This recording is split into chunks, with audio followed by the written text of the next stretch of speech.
Via Valen stop uang bulanan adiknya, biar gak manja. Penyanyi Via Valen dimusuhi adik-adiknya lantaran menyetop jatah uang bulanan mereka. Hal tersebut diketahui saat Via Valen curhat melalui akun Instagram pribadinya, @viavalen, Sabtu, tanggal 17 Desember tahun 2022. Via Valen menjelaskan bahwa kejadian stop uang bulanan itu terjadi sebelum ia menikah dengan Chevra Yolandi. Caption kemarin tuh cerita lama dari sebelum aku nikah.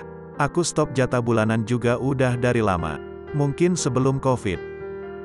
Jadi bukan pas aku udah nikah ya, tulis Via Valen. Via pun mengaku salah karena terlalu memanjakan adik-adiknya. Namun, hal itu dilakukan karena dulu dirinya pernah hidup susah. Pelantun lagu, "Sayang, ini tidak ingin adik-adiknya bernasib sama sepertinya."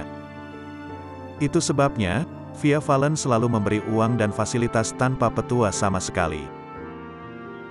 Via awalnya tidak sadar sikapnya tersebut malah membuat adik-adiknya terlena.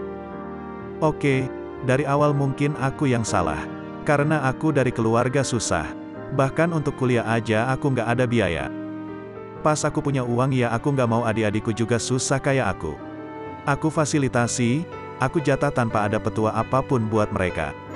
Tapi ternyata aku malah menjerumuskan mereka terlena karena merasa sudah cukup, tulis Via Valen.